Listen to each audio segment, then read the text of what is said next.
السلام عليكم ورحمة الله وبركاته. النهاردة هنعمل مع بعض الزيتون المخلل التفاحي بطعم مختلف ولون يفتح النفس يشرفك في العزومات. هنعملها بطريقة سهلة جدا وبخطوات بسيطة قوي تقدري ان انت تعمليها في البيت. لو اول مرة تشوفيني، انا مطبخ الشيف هدير، ياريت تدعميني بالاشتراك ولايك لو عجبك الفيديو، كومنت حلوة منك. قبل ما نبدأ الفيديو هنصلي على سيدنا محمد ونسمي الله. يلا بينا نبدأ الطريقة، بس امشي معايا خطوات على طول زي ما انا بعملها في الفيديو بالظبط. هيطلع معاكي زيتون حلو قوي قوي قوي. المهم ان انتوا تبقوا مسخنين ميه، غاليين ميه على النار وسايبينها تبرد تماما، والبرطمان اللي انتوا هتعملوا فيه يكون مثلا مشطوب بميه سخنه ولحد ما ينشف خالص، ما يكونش فيه نقطه ميه. والزيتون يكون مغسول كويس ومقاطعينه حته، يعني شقينه نصين. تمام. هنا اهوت انا قطعت فلفل احمر وقطعت فلفل اخضر على جنب، وعندي كيلو ليمون. عندي كيلو ليمون هقطع 3/4 نصين وهغليه على النار، ياخد غلوتين بالظبط ونطفي عليه. تمام. وعندي ربع اللي هو حبه الليمون اللي انا سبتهم التانيين دول هيتعصروا. هنعمل كده اهوت نص كوبايه ليمون معصوره، مش مضروبه في كبه، لا معصوره. والقشر بتاعه هنسيبه على جنب.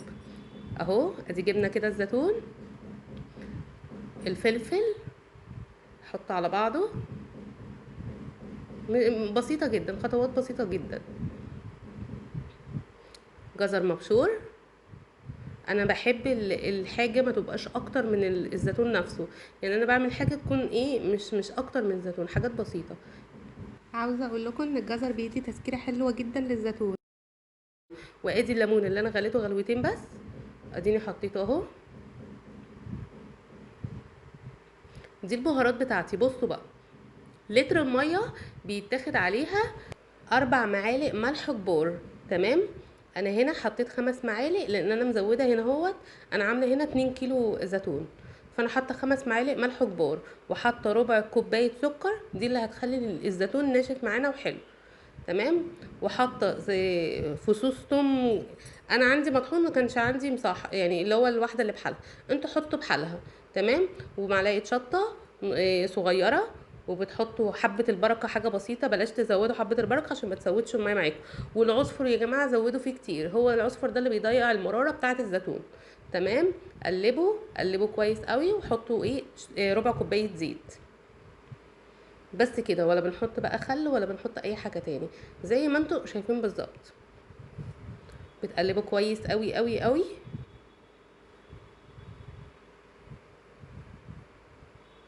نعبي بقى في البرطمان اللي احنا اساسا كنا غاسلينه قبلها بميه سخنه. تمام. وسايبينه ان هو ينشف لحد الاخر. الخطوات بسيطه، ما فيهاش اي حاجه، كله بيتحط على بعضه. احنا كده اساسا خلصنا، ما خدناش وقت.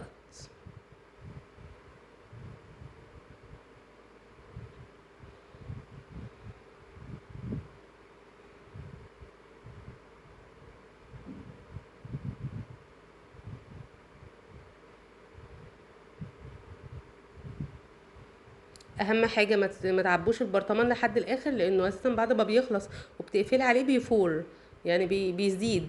فانتوا خلوا فيه حبه من فوق كده، ربع البرطمان من فوق. انا هنا اهوت بحط الميه اللي انا عاملاها. بصوا بقى، ادي الليمون المعصور اهو، دي نص كوبايه معصوره. وادي دي ميه الليمون اللي احنا اساسا كنا غالينه فيها، ميه السلق اللي احنا سلقناه. هنا بقى دي الميه لما بردت تماما انا بزود ميه.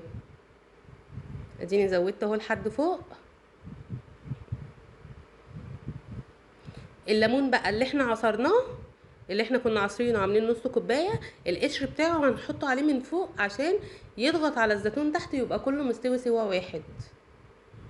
وما تنسوش تحطوا زيت على الوش كمية حلوة كده، لان دي بتبقى المادة الحافظة للزيتون.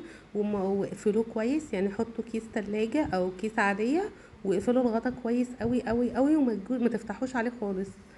وبهنا نكون ان احنا خلصنا فيديو الزيتون المخلل التفاحي. يا رب يكون الفيديو عجبكم وجربوها وقولوا لي رايكم في التعليقات. ما تنسونيش في الاشتراك واللايك وكومنت حلو زيكم كده. هو اشوفكم على خير في فيديو جديد ان شاء الله. يلا باي.